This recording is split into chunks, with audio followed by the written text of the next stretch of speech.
Hello అండి. Welcome to our channel ముద్దపప్పు. Okay. ఈరోజు మన రెసిపీ వచ్చేసి ఆంధ్ర స్పెషల్ ముంత మసాలా మిర్చి బజ్జీ అండి. ఆంధ్రాలో సాయంత్రం అయ్యే వరకు ఈవినింగ్ అందరూ చేరిపోతారండి ఈ బజ్జీల బండి దగ్గరికి. ఇవి చాలా బాగుంటాయి. సరే రెసిపీలోకి వెళ్ళిపోదాం. ఒక కప్పు శనగపిండి తీసుకోండి. ఒక గిన్నెలో అలా వేసేసుకోండి. అందులో ఒక పావు స్పూను వంట సోడాని వేసుకోండి. అలాగే ఒక అర చెంచా సాల్ట్ కూడా అలా వేసేసుకోండి. అందులో ఒక పావు స్పూను వాము వేసుకోండి. అలాగే జీలకర్ర పొడి ఒక పావు స్పూను వేసేసుకోండి. ఒక పావు స్పూన్ ఇంగు కూడా అలాగే వేసేసుకోండి. చిటికెడు పసుపు కూడా అలాగే వేసేసుకోండి. ఇప్పుడు చక్కగా పొళ్ళన్నిటినీ అన్నీ కలిసేలాగా శుభ్రంగా దాన్ని 4 ముళ్ళ కలిపేసుకోండి. కలిపేసుకున్నాక అందులో కొంచెం కొంచెంగా నీళ్లు పోసుకుంటూ దాన్ని ఒక పేస్ట్ లాగా తయారు చేయండి. మరీ ఎక్కువ నీళ్లు పోసుకుంటే బజ్జీ మిరపకాయలకి అస్సలు బాగోవండి. అందుకని కొంచెం చూసుకుంటూ జాగ్రత్తగా మంచిగా కలుపుకోండి. చూడండి నేను ఎలా కలిపానో. ఇగో ఇలా కలిపితే మీకు చక్కగా బాగుంటుందన్నమాట. బజ్జీ మీద ఆ పిండి అలా నిలబడుతుంది.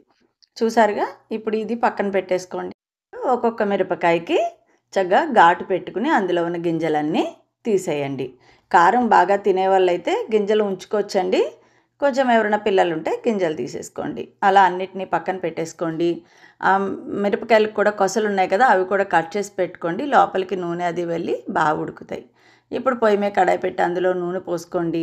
నూనె కొంచెం ఎక్కువే పెట్టుకోండి. ఎందుకంటే బజ్జీలు ఎంత ఫ్రీగా వేగితే అంత బాగుంటాయి అన్నమాట. చక్కగా నూనె కాగాక అందులో ఈ మిర్చిని ముంచుకుంటూ చక్కగా అలాగా నిదానంగా నూనెలో వేసేయండి. నూనెకి ఎన్ని పడతాయో అన్నీ వేసుకోండి. చక్కగా నిదానంగా వేయించుకోండి. గోల్డెన్ బ్రౌన్ కలర్ వచ్చే వరకు. పొయ్యి అటు ఇటు కాకుండా మీడియం ఫ్లేమ్ పెట్టుకోండి. చక్కగా నిదానంగా వేగాక అవన్నిటిని తీసి ఒక పళ్ళెంలో వేసేసుకోండి. అలాగే అన్ని మిరపకాయ బజ్జీలు కూడా మొత్తం వేయించేసుకోండి.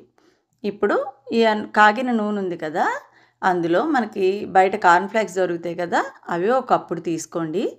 ఆ నూనెలో అలాగే అవి కూడా వేపేసుకుని ఒక గిన్నెలో వేసేసుకోండి. అలాగే ఒక కప్పు పల్లీలు కూడా తీసుకోండి. చక్కగా అవి కూడా ఎర్రగా వేగేలాగా వేయించేసేసుకోండి. వాటిని కూడా పక్కన పెట్టుకోండి. ఇప్పుడు ఒక చిన్న బౌల్ తీసుకుని అందులో వేయించిన అటుకులు కానీ లేదా మరమరాలు కానీ ఒక పెద్ద కప్పుడు తీసేసుకోండి. అందులోనే ఇప్పుడు మనం ఇందాక వేయించి పెట్టుకున్నాక కార్న్ఫ్లేక్స్ అవి కూడా వేసేసుకోండి. వేసేసుకుని అలాగే పల్లీలు ఉన్నాయి కదా, అవి కూడా ఇందులోనే వేసేసుకోండి.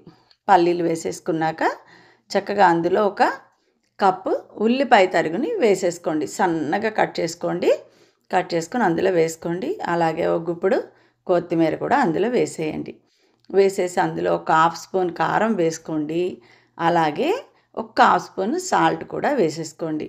వేసేసుకుని అందులో కొంచెం జీలకర్ర పొడిని కూడా వేసుకోండి. వేసుకుని ఒక నిమ్మకాయని అలాగే చక్కగా కంప్లీట్గా పిండేయండి. పులుపు ఎక్కువ తినాలనుకున్న వాళ్ళు ఇంకొంచెం నిమ్మకాయ రసం కూడా వేసుకోవచ్చు. ఇప్పుడు దాన్ని చక్కగా 4 వైపులా కలిపేసేసుకోండి. మసాలా ఇలా సిద్ధపరచేసుకోండి. ఇప్పుడు ఒక్కొక్క మిరపకాయకి ఘాటు పెట్టుకుంటూ చక్కగా మసాలా అంతా అందులో ఫుల్గా ఫిల్ చేసేసేయండి. నిండుగా పెట్టుకోండి. కావాలంటే పైనుంచి కూడా కొంచెం నిమ్మకాయ రసం పిండుకోవచ్చు. ఇలా ఒక్కొక్క మిరపకాయ బజ్జీలోకి అన్ని మసాలాలు పెట్టేసేసుకుని ఓ పక్కన పెట్టుకుని సాయంత్రం అలా కూర్చుని ఆస్వాదిస్తూ తినేయండి. అలాగే ఈ రెసిపీ మీకు నచ్చినట్లయితే లైక్ చేయండి, షేర్ చేయండి, సబ్స్క్రైబ్ చేయండి. అలాగే మీ కామెంట్స్ని మాకు తెలియచేయండి.